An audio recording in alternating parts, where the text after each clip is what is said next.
Okay, spin, spin. Okay. Saglit lang naman natin itong maturuan. So, madali lang po itong matututo. Ngayon naman po, yung jump. Jump. Oops. Okay. Kasi gutom po yung ibon. At buka na yung buntot niya. Congrats sa'yo. Ang tagal ko kung hinintay, ilang linggo po. Hindi po bumubuka yung buntot niya.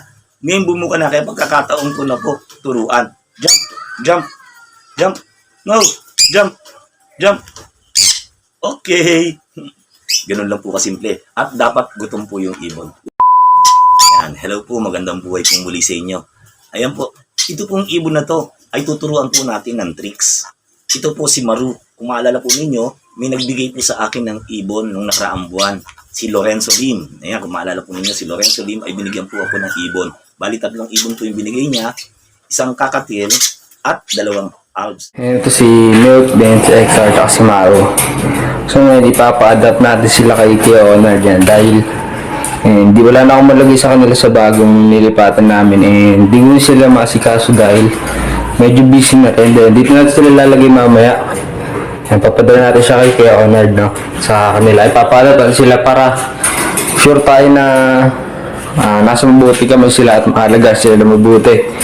Siyempre, Kuya Honor na yan eh.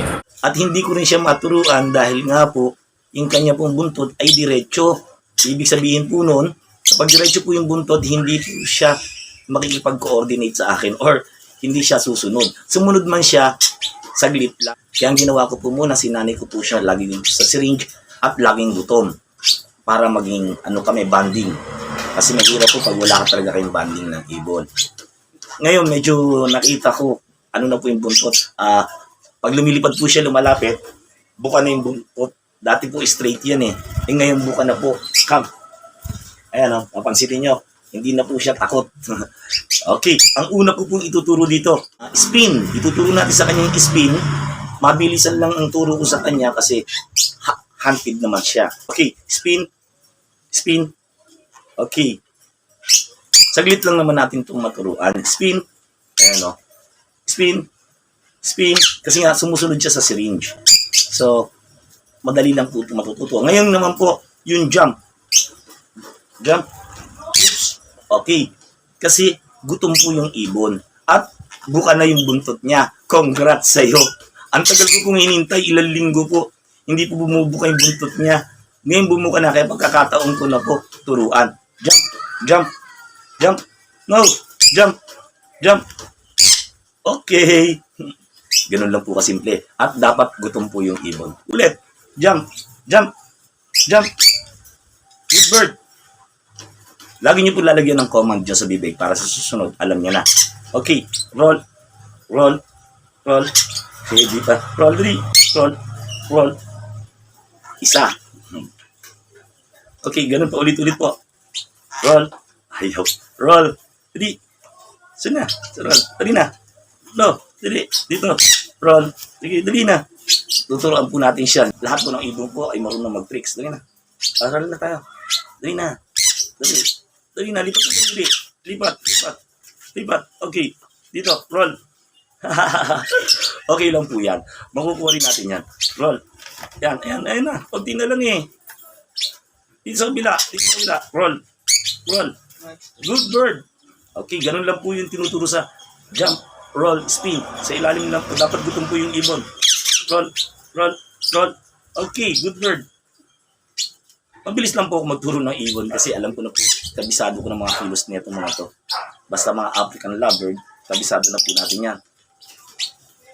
Ito po ay, sabi ko sa inyo, bigay. Kaya, ngayon pa lang siya matututo ng mga tricks. Salamat kay Lorenzo Lim. Ayan po. Ito na yung ibon. Kamukha rin siya ni Buddy. Ayan po.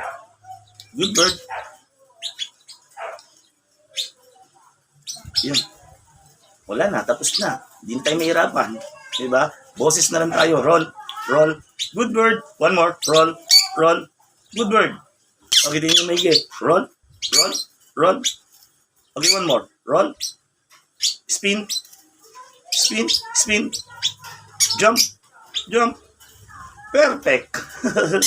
Ayan po. Ganun lang po kadali ang pagtuturo ni Kuya Honor sa mga ibon. Ganon din po sa inyo. Pag-aralan niyo lang po kung paano po ginagawa. Simple lang po. Dapat gutom yung ibon. Yun po ang sikreto rito. Gutom ang ibon, then yung syringe. Alaman po na naman ang syringe ko ay Picoy Hand Feed Formula. Baka magtanong na naman kayo mamaya dyan, ha? Kung ano yung sinusubo ko. Picoy Hand Feed Formula by Munting Ibunan. Shoutout po sa Team Picoy. Okay, roll. Roll. One more. Roll. Jump. Jump. Good bird. Spin. Okay, muli, ako po si Kuya Onard, ang inyong Hunted Bird Tricks Tutorial. Magandang buhay po.